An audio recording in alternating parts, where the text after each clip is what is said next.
You might face someone who says to you, why is it then that you, if you care about the Christians and the Jews, you say in the Quran, in Surah Al-Isra, about those قاتلوا الذين لا يؤمنون بالله واليوم الآخر ولا يحرمون ما حرم الله ورسوله ولا يدينون دين الحق من الذين أوتوا الكتاب حتى يعطوا الجزية عن يد وهم صاغرون. Fight those who are disbelievers, the one who do not believe in Allah and the last day. And يا أيها الذين قاتلوا الذين, repeat the ayah so I could translate it. That they don't believe in the day and the last day. وَلَا يُحَرِّمُونَ, and they do not forbid what Allah and His Messenger forbids. مِنَ الَّذِينَ حَرِّمُونَ حَرَّمَ اللَّهُ وَرَسُولُهُ وَلَا يَدِينُونَ دِينَ الْحَقِّ, and they don't adopt the correct religion. مِنَ الَّذِينَ أُوتُوا الْكِتَابَ, from the people of the book, Christian and Jews. حتى, until they give the tribute, the jizya. عَيَّدِ وَهُمْ صَاغِرُونَ, with a hand, while they're not really with the honor, they give it. No. So you have to join the queue from the back. They can't just have favorism. No. You have to give they have to give the jizya, the tribute. So it doesn't say here that is the jizya for the iman or the Islam? What is your response for that? Do you understand me? Is that jizya? We're going to fight him. Either he embraces Islam, or if he doesn't embrace Islam, then he has to be what? Giving the jizya. That means he has to give the jizya for just staying as a kafir. That means the jizya for not to embrace the Islam. Do you understand that? You need to encounter that argument. Khwani, the ayah, no way it says that because they don't accept Islam, that we will make him to pay the jizya. Because Allah in the Quran, He says, لا إكراه في الدين. There is no compulsion in religion. What's the point of a person embracing Islam at the gunpoint? Embrace Islam or I'll shoot you. What's that? But this tribute is being paid for the protection, for the himayah.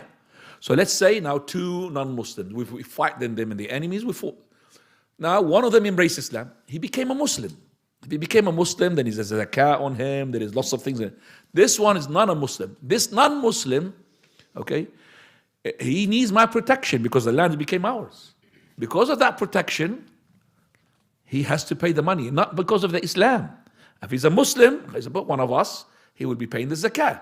He doesn't need protection, does he? Became a Muslim. But the non-Muslim needs protection now. That protection we provided with the money. And to make sure that you understand what I'm saying, and to tell that argument in front of that person, you kill it, that we don't take the tribute from everybody. Only from the working youth. We don't take it from the women. Listen, we don't take it from the children. We don't take it even from the slaves of the non-Muslims. We don't take it from the priests, the one who manufactured that so-called religion. We don't take it from the priests, the shuyukh rabbis. We don't take it from them. Only from the youth who are capable of working and not poor. So if you have poverty, we don't take it from him. And we take what? Peanuts, not that much. So in the history, where the Muslim took over, like in Amr ibn al-As when he had conquered Egypt and the Coptic there. The Coptic, they have documented, it's not us who documented it. The Coptic themselves documented how Islam was just and fair in their books, in their history. That the Muslim did not impose any tribute upon the women, the children, the old men, the old women, and the priests and the slaves. So only the youth and the ones who are capable of presenting, because they're in poverty, they can't pay.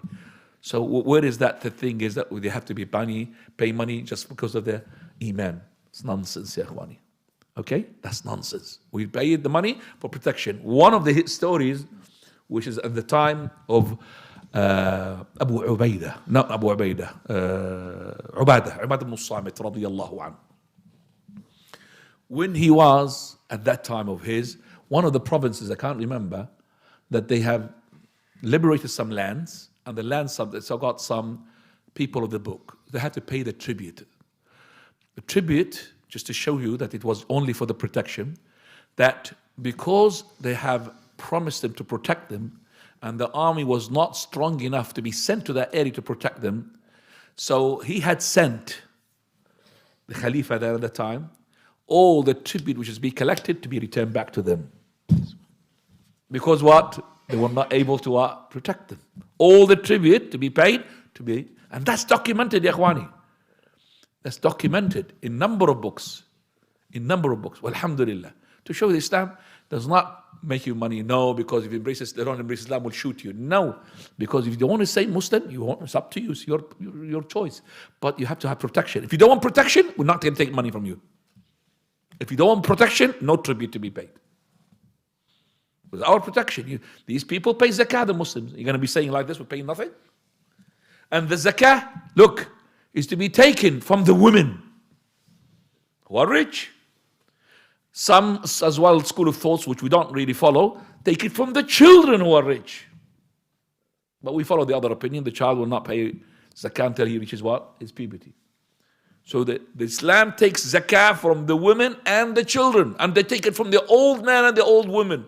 And the sheikh, which is equivalent to the priest, the sheikh, if they are rich, they take zakah. Whereas we don't take tribute from the other ones. That's the justice, ikhwan. So now I think you're equipped with many ammunition to encounter their argumentation that they throw in our faces. I think we just leave question, inshallah. 9 minutes. Jazakumullah khair.